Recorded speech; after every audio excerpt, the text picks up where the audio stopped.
नमस्कार दोस्तों। आज हम कुछ ऐसे चीज़ों पर चर्चा करेंगे जो हमें ऐसा लगता है कि हम उसके बारे में जानते हैं पर शायद नहीं जानते। थोड़ा सा कन्फ्यूज़न हुआ ना?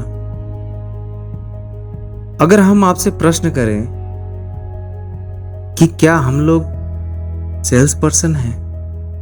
इस दुनिया में जितने लोग हैं क्या वो सेल्स पर्सन हैं? तो जो लोग डेजिग्नेटेड नहीं हैं उनका यही कहना होगा कि नहीं भाई, हम तो सेल्स पर्सन नहीं हैं। लेकिन मैं ये कह रहा हूं कि हम सभी इस धरती पर जितने मनुष्य हैं सभी के सभी सेल्स पर्सन हैं। आपको हमारी बात पर यकीन नहीं हो रहा होगा, लेकिन जैसे जैसे बात आगे बढ़ेगी आखिरकार हम सब ये मानने पर मजबूर हो जाएंगे कि हम सभी सेल्स पर्सन ही हैं। हम में से अधिकतर लोग अनरजिस्टर्ड या अनपेड सेल्स पर्सन हैं और न जाने कितनी कंपनियों के हम सेल्स पर्सन हैं, ये हमको पता ही नहीं है।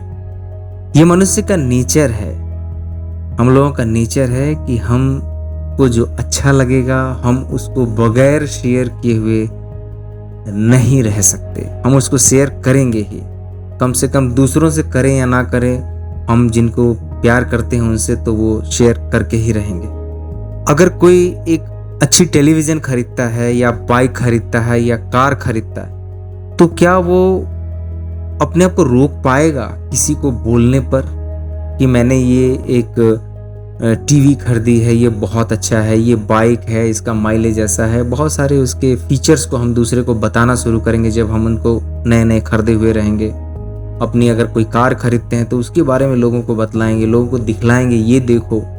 तो ये जो हमारा जो एक्शन है आफ्टर परचेजिंग, उस चीज़ को खरीदने के बाद, उसको इस्तेमाल करने के बाद जब हम उस चीज़ को प्रमोट करते हैं तो एक्चुअली हम उसको बेच रहे होते हैं, एक ऐसी सेल्स कर रहे होते हैं जिसके बदले में हमको कोई कुछ देने वाला नहीं है। लेकिन हम अपने नेचर, हमारा नेचर वैसा है कि हम वो करके ही रहेंगे, हम चुप नहीं बैठ सकते। हम कभी अगर किसी डॉक्टर के बारे में प्रमोट करते हैं, अगर हम किसी डॉक्टर से अपना इलाज करवा रहे हैं, अगर हम उनसे संतुष्ट हैं तो हम उससे लोगों को बतलाएंगे कि ये डॉक्टर जो है वो बहुत अच्छा ट्रीटमेंट करते हैं। तो जब हम ये बात करते हैं ना, इसका मतलब हम बेच रहे होते हैं, उस डॉक्टर के नाम को बेच रहे होते हैं। तब ज़्यादा से ज़्यादा उनको और क्लाइंट मिलने लगते हैं। किसकी वजह से? हमारी अनपेड सेलिंग की वजह से।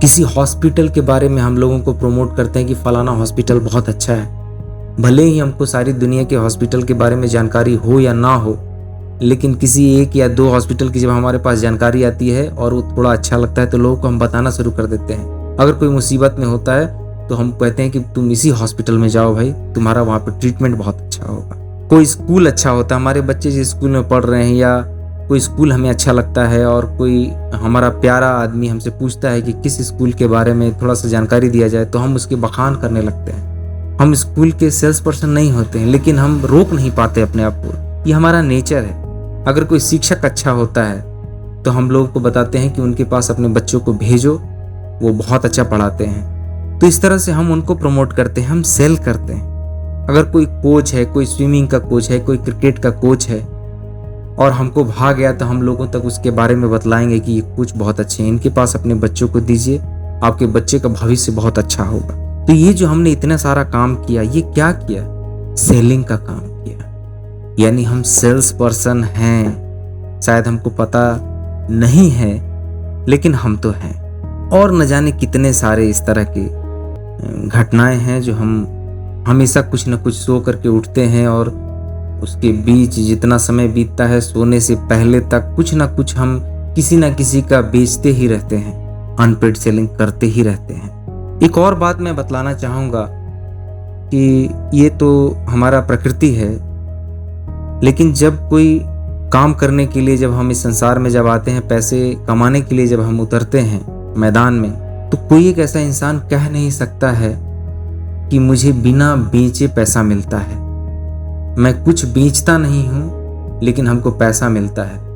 उनको ऐसा लगता है कि जो सेल्स पर्सन होते हैं वही कुछ बेचते हैं या दुकानदार कुछ बेचता है तो उस दुकानदार को पैसा आता है, ऐसा नहीं है। कुछ एग्जाम्पल्स हम लोग ले लेते हैं। जैसे कि अगर कोई एम्प्लॉय है, कहीं नौकरी कर रहा होता है, तो वो क्या करता है, वो उस एम्प्लॉयर को जहां वो जॉब करता है उसको कन्विंस करता है कि भाई आपके लिए जो भी सेवा होगी मैं वो सेवा करूंगा। आप एक पेपर पे लिखा हुआ हर चीज, वो एग्रीमेंट पेपर लेकर के आइए, उस एग्रीमेंट पेपर पर मैं साइन करता हूँ कि आप जो काम करने के लिए हमको कहेंगे तो वो काम मैं करूंगा, बदले में हमको इतना पैसा चाहिए।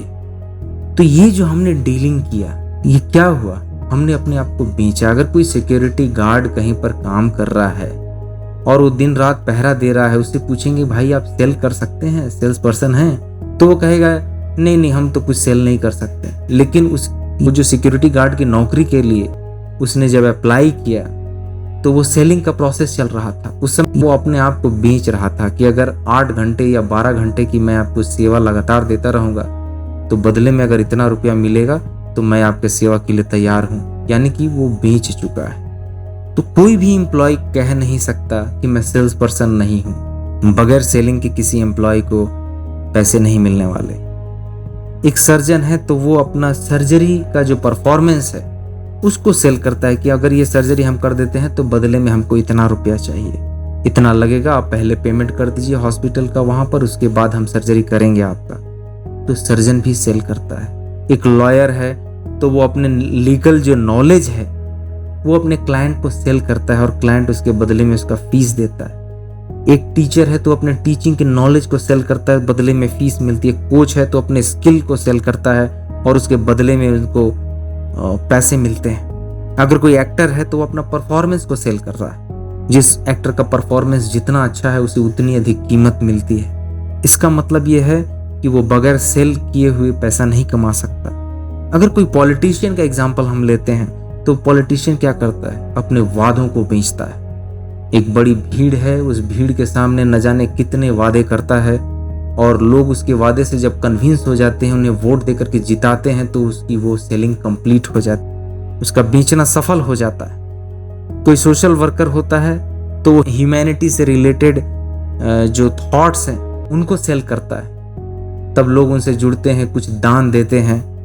यहाँ तक कि हम एक भिखारी की भी अगर हम बात करें, वो भी कुछ पैसे जो घर से निकलता है सुबह, उसके बाद कुछ पैसे लेकर के जब घर वापस आता है तो वो पैसे बगैर सेलिंग के उसे नहीं मिलते।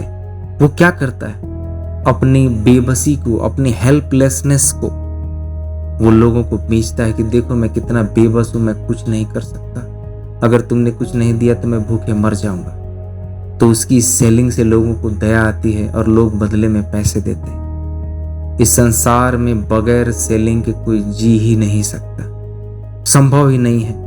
हम सभी सेल्स पर्सन हैं, हम माने या ना माने। फिर अगर हम सेलिंग को थोड़ा और डिस्क्रिप्शन में अगर हम जाएं, डिटेल में जाएं, तो सेलिंग को हम 2 हिस्सों में देखते हैं। एक है एक्टिव सेलिंग और दूसरा है पैसिव सेलिंग। एक्टिव सेलिंग हम किसे कहेंगे, जब कोई कस्टमर अपने परचेजिंग को रिपीट नहीं करता है, उसको हर बार उस चीज को बेचना पड़ता है। जैसे अगर कोई पॉलिसी बेचने वाला जो है वो पॉलिसी को लेकर के आता है, कस्टमर को समझाता है, वो समझता है, पॉलिसी खरीदता है और फिर फर्दर उसी पॉलिसी को दूसरे को बेचना पड़ता है। तो इस तरह से हर एक बार जब वो पॉलिसी बेचता है, हर बार उसको समझाना पड़ता है, लोगों को कन्विंस करना पड़ता है। इसका मतलब वो एक्टिव रहना पड़ता है। फर्स्ट परचेज के बाद फिर फर्दर परचेजिंग के लिए उसको किसी ने कोई सेल करता है तो ही वो उस चीज को परचेज करेगा। यानी कि ये एक्टिव सेलिंग है। जब तक वो सेलिंग का प्रोसेस चलेगा तभी तक उसमें से पैसे आएंगे। अगला हम लोग कहेंगे कि पैसिव सेलिंग। पैसिव सेलिंग में क्या होता है कि एक बार अगर हम किसी को कन्विंस कर देते हैं, लोग जब उसको खरीदना शुरू कर देते हैं तो बार बार उसको खरीदते रहते हैं, लेकिन हमने उसको एक बार ही सेल किया हुआ है और उनका रिपीट परचेज जो है वो चलता ही रहता है। चाहे वो सर्विस से अगर सेटिस्फाइड हो जाएं या प्रोडक्ट से सेटिस्फाइड हो जाते हैं तो फिर हमको बार बार उसको सेल नहीं करने पड़ती है, वो पैसिव सेलिंग होता है। तो इस तरह से हम देखते हैं कि जब हमारे लाइफ में ज़्यादातर जो है वो अनपेड सेलिंग होता है, बहुत बड़ी मात्रा में। अगर दोनों की तुलना हम करें कि कितनी पेड सेलिंग है और कितनी अनपेड सेलिंग है, तो अनपेड सेलिंग पेड सेलिंग से कहीं ज़्यादा होती है। एक्टर्स जो होते हैं, हम जो टीवी में जब हम देखते हैं, बहुत सारे एक्टर्स को देखते हैं, कुछ कुछ चीज़ों का एडवर्टाइज करते हैं, वो कभी उन चीज़ों को इस्तेमाल किए हुए नहीं रहते हैं, ना भविष्य में कभी करने वाले होते हैं। अगर कोई एक्टर ये कहता है कि फलाना भुजिया खाइए, चाय के साथ इस भुजिया को लीजिए, मैं सप्ताह के 7 दिन इसको खाता हूँ, तो आप भी खाइए, और जब आप गहराई तक जाएंगे, समझेंगे, तो वो एक्टर इतना हेल्थ कॉन्शियस होता है कि वो चाय और भुजिया को हाथ तक नहीं लगाता। वो केवल पैसे कमाने के लिए लोगों के सामने आकर के एक झूठा जो है एक प्रमोशन करता है, जिसपे उसे खुद यकीन नहीं है, लेकिन केवल पैसे के लिए जो है, जिससे कि ज़्यादातर लोग ये समझ जाएं कि अगर ये इतने बड़े एक्टर होकर के इस चीज़ को खा रहे हैं तो हमको भी खाना चाहिए। लेकिन वो एक्चुअल में हम लोगों को मूर्ख बनाते रहते हैं और हम बनते रहते हैं। तो इस तरह से जो है वो आम लोगों को कन्विंस करते हैं और पैसे कमाते हैं। तो ये जो अनपेड सेलिंग जो है, इसकी मात्रा इतनी अधिक है कि इसको लेकर के कुछ जब स्टडी किया गया, तो स्टडी करने के बाद एक ऐसा मार्केट डेवलप किया गया जहां पर अनपेड सेलिंग को भी पेमेंट मिलना शुरू हो। और वो एकमात्र जगह है, वो है डायरेक्ट सेलिंग इंडस्ट्री, जहां पर अनपेड सेलिंग जो है वो पेड सेलिंग में कन्वर्ट हो जाती है। तो अनजाने में हम बहुत कुछ बेच रहे होते हैं। जब हम डायरेक्ट सेलिंग में हम आएंगे तो उन अनपेड सेलिंग के बदले में हमें जो है वो पैसे मिलने शुरू होंगे और हम अपना लाइफस्टाइल को चेंज कर सकते हैं। यहाँ पर हम सच्चा सेल करेंगे, ना कि उन एक्टर्स के जैसे झूठे कुछ वादों को बेचना नहीं शुरू करेंगे, ना तो किसी नेताओं की तरह झूठे वादे को बेचना है, ना कुछ। जब हम डायरेक्ट सेलिंग के अंदर जाते हैं, प्रोडक्ट से हम सेटिस्फाइड होंगे, लोगों को हम बतलाएंगे जो भाई हमारा पुराना जो पहले का नेचर है बिल्कुल वैसा ही चलता रहेगा, लेकिन इस बार ये होगा कि उसके बदले में हमें पैसे मिलेंगे जो पहले मिला नहीं करते थे। लेकिन मैं ये कहूँगा कि ठीक है, ये तो रास्ता हमें ये समझ में आ रहा है कि हमारी जो अनपेड सेलिंग है वो पेड सेलिंग में हम डायरेक्ट सेलिंग इंडस्ट्री में कन्वर्ट कर सकते हैं। लेकिन ढेरों डायरेक्ट सेलिंग कंपनियां हैं, तो हम क्या करें? हमें चुनना पड़ेगा। अगर हम ये चाहते हैं कि वो अनपेड सेलिंग बहुत लंबे समय तक हमको जीवन में मिलती रहे, जिससे कि हम एक बहुत अच्छा जीवन जी सकें, तो हमें एक बहुत अच्छी डायरेक्ट सेलिंग का दामन थाम लेना चाहिए। हमें कैसे पता चलेगा कि कौन सी डायरेक्ट सेलिंग अच्छी है, कौन सी खराब है? इसलिए हम ये बता रहे हैं कि किसी भी डायरेक्ट सेलिंग को चूज करने से पहले हमको 4 P's 4 P को देखना पड़ेगा। पहला P, उस कंपनी का प्रोफाइल को चेक करना पड़ेगा। क्या उस कंपनी की जड़ें इतनी मजबूत हैं कि बड़े बड़े आंधी तूफान यानी कि उतार चढ़ाव में वो कंपनी हिल तो नहीं सकती? कंपनी की जड़ें इतनी मजबूत होनी चाहिए कि कम से कम आने वाले 100 साल तक उसकी जड़ों को कोई हिला ना सके। अगर ऐसी प्रोफाइल वाली कंपनी है तो उससे अवश्य जुड़िएगा। दूसरी बात, उस कंपनी के प्रोडक्ट को हमको देखना पड़ेगा। खुद उसका हम प्रयोग करेंगे। जब हम उससे सेटिस्फाइड हो जाएंगे, हमको लगेगा कि नहीं, ये प्रोडक्ट को हम सेल कर सकते हैं, इस प्रोडक्ट का कोई कॉम्पिटिटर नहीं है, तो ऐसी कंपनी से हमें जुड़ना चाहिए जिसके प्रोडक्ट का कोई कॉम्पिटिटर इस मार्केट में ना हो। तीसरा, उस कंपनी का प्लान देखना पड़ेगा। कहीं उस कंपनी का प्लान इतना कॉम्प्लिकेटेड तो नहीं है कि इसमें से पैसा बनाना बहुत मुश्किल काम है। प्लान बहुत सिंपल होना चाहिए। ऐसी कंपनी को चुनना चाहिए, ऐसी डायरेक्ट सेलिंग कंपनी को चुनना चाहिए जिसकी कि प्लान बहुत सिंपल हो। 4th P के बारे में ये कहेंगे कि उस कंपनी का पे आउट को चेक करना चाहिए कि वो अपने डिस्ट्रीब्यूटर्स को कितना ज़्यादा पेमेंट कर सकती है।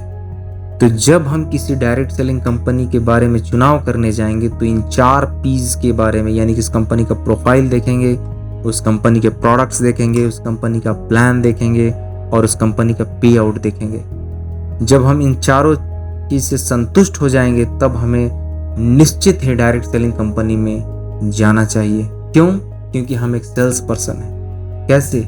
अनपेड सेल्स पर्सन है, और एक अनपेड सेल्स पर्सन को पेड पेमेंट करने के लिए डायरेक्ट सेलिंग इस दुनिया में है। तो दोस्तों, मैं फिर अगले कुछ खास ऐसे खोज के साथ, हो सकता है कि हमारे जीवन में बहुत सारी ऐसी चीज़ें चल रही हैं लेकिन उससे हम अवगत नहीं हैं, हम अलर्ट नहीं हैं, तो मैं फिर ऐसे ही किसी एक और वीडियो के साथ आपके सामने प्रस्तुत होऊंगा। और इस वीडियो को सुनने के लिए बहुत बहुत धन्यवाद। मैं यही कहूँगा कि आप पेड सेलिंग के लिए जाइए और पैसिव सेलिंग के लिए जाइए, go for a direct selling company. Thank you.